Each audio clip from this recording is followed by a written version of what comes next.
Students, today we are going to discuss carbohydrates. Carbohydrates is the topic which is taken from chapter number 2 of biology of first year. First of all, we will discuss its definition. Carbohydrates are polyhydroxyaldehyde or ketones or complex substances which yields polyhydroxyaldehyde or ketone subunits on hydrolysis। जी बच्चों, इस definition में बहुत सारी बातें हैं जिनको हमने समझना है। फर्स्ट ऑफ ऑल हम ये देखेंगे कि कार्बोहाइड्रेट्स पॉलीहाइड्रोक्सी एल्डिहाइड भी हैं और कीटोन्स भी हैं या कुछ और कॉम्प्लेक्स सब्सटेंसेस हैं जिन्हें पानी की मदद से, यानी जब इनकी हाइड्रोलिसिस की जाती है, पानी की मदद से इन्हें तोड़ा जाता है तो टूटने के बाद भी ये क्या पैदा करते हैं? पॉलीहाइड्रोक्सी एल्डिहाइड्स और कीटोन। यानी पानी की मदद से इन्हें तोड़ने से पहले भी ये पॉलीहाइड्रोक्सी एल्डिहाइड एंड कीटोन होते हैं और तोड़ने के बाद भी ये पॉलीहाइड्रोक्सी एल्डिहाइड एंड कीटोन ही रहते हैं, लेकिन सब यूनिट्स होते हैं, छोटे होते हैं। जैसे अक्सर इसकी मिसाल इस तरह से दी जा सकती है कि एक बर्फ का बड़ा ब्लॉक है और उस ब्लॉक को हम किसी चीज से तोड़ रहे हैं, तो तोड़ने के बाद वो छोटे छोटे पीसेस भी बर्फ ही कहलाते हैं, आइस ही कहलाते हैं और बड़ा ब्लॉक भी आइस होता है। सिमिलरली कार्बोहाइड्रेट्स जब टूटने से पहले साइज में बड़े हैं वो पॉलीहाइड्रोक्सी एल्डिहाइड एंड कीटोन हैं और टूटने के बाद भी वो पॉलीहाइड्रोक्सी एल्डिहाइड और कीटोन ही होते हैं। फर्क ये होता है कि वो साइज में छोटे हो जाते हैं। अब हम ये देखेंगे कि पॉलीहाइड्रोक्सी का मतलब क्या है। पॉली का मतलब होता है मैनी और हाइड्रोक्सी का मतलब होता है हाइड्रोक्सिल ग्रुप, यानी OH ग्रुप कंटेनिंग। तो पॉलीहाइड्रोक्सी का मतलब ये है कि इसमें बहुत सारे हाइड्रोक्सिल ग्रुप होते हैं। तो स्टूडेंट्स, ये हमारे पास OH और इधर H होता है, इधर H होता है, ठीक है जी। तो ये हमारे पास क्या है? ये हमारे पास हाइड्रोक्सिल ग्रुप हैं। तो पहली बात इनमें यह है कि कार्बोहाइड्रेट ऐसे ऑर्गेनिक कंपाउंड्स होते हैं जिनमें बहुत सारे हाइड्रोक्सिल ग्रुप पाए जाते हैं।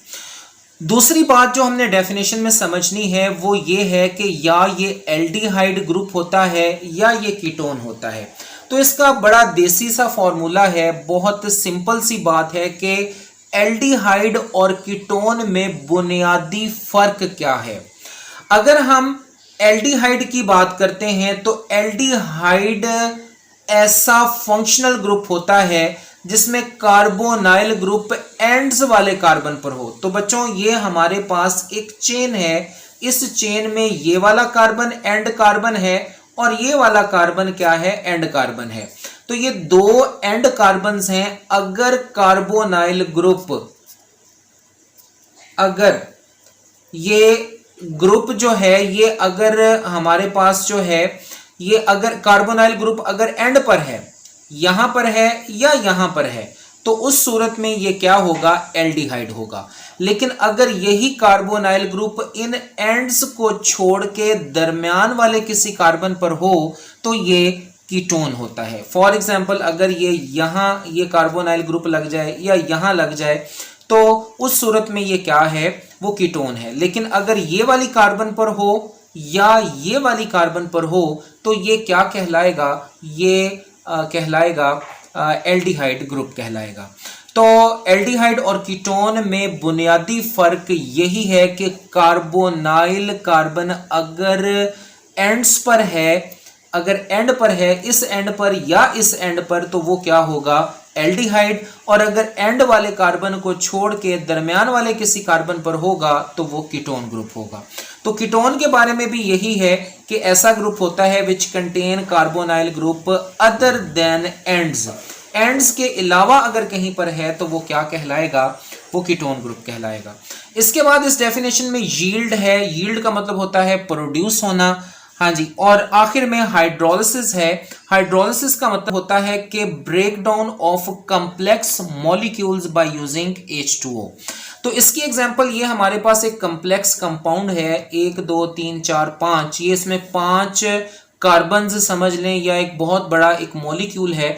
यहाँ पर वाटर की एंट्री हो रही है और ये वाला बॉन्ड टूट रहा है, जिससे 3 कार्बन एक साइड पर चले गए और वाटर भी यहाँ पर स्प्लिट होगा। वाटर का हाइड्रोक्सिल ग्रुप इसके साथ लग जाएगा, क्योंकि पानी के अंदर 2 चीज़ें होती हैं, ये और ये। तो ये जो हाइड्रोक्सिल है वो इसके साथ आ गया और ये हाइड्रोजन जो है ये इसके साथ आ गया। तो ये बड़ा मॉलिक्यूल छोटे मॉलिक्यूल्स में टूट गया और साथ ही साथ पानी भी अपने कंपोनेंट्स में टूट गया। इसे हाइड्रोलिसिस कहा जाता है। तो स्टूडेंट्स, पिछले मेरे लेक्चर में मैंने हाइड्रोलिसिस को बहुत डिटेल में डिस्कस किया है। तो जो इम्पोर्टेंस ऑफ वाटर है उसमें हाइड्रोलिसिस का जिक्र बहुत अच्छे से मिलता है। नेक्स्ट बच्चों, कार्बोहाइड्रेट्स के 2 फीचर्स हैं, एक सिग्निफिकेंस है। सिग्निफिकेंस में कुछ जर्नल इसकी बातें हैं कि अबंडेंटली प्रेजेंट होता है in living cells, living cells के अंदर हर जगह मौजूद होता है। इसके अलावा लिविंग ऑर्गेनिज्म की बॉडी के तमाम पार्ट्स में कार्बोहाइड्रेट्स होते हैं। Cellulose, wood, paper, root tubers. Root tubers उन रूट्स को कहा जाता है जिसमें फूड स्टोर होती है, जैसे हमारे पास पोटैटोज हैं। इसी तरह केन शुगर है। तो इन तमाम जो है चीज़ों में क्या पाया जाता है, कार्बोहाइड्रेट्स पाए जाते हैं।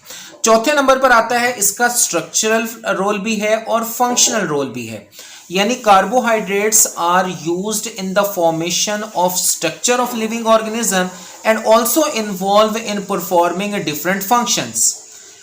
5वें नंबर पर इसकी सिग्निफिकेंस है कि it is source of energy. Source of energy, immediate source of energy. हमारी बॉडी में जब भी एनर्जी चाहिए होती है तो वो ग्लूकोज से आती है।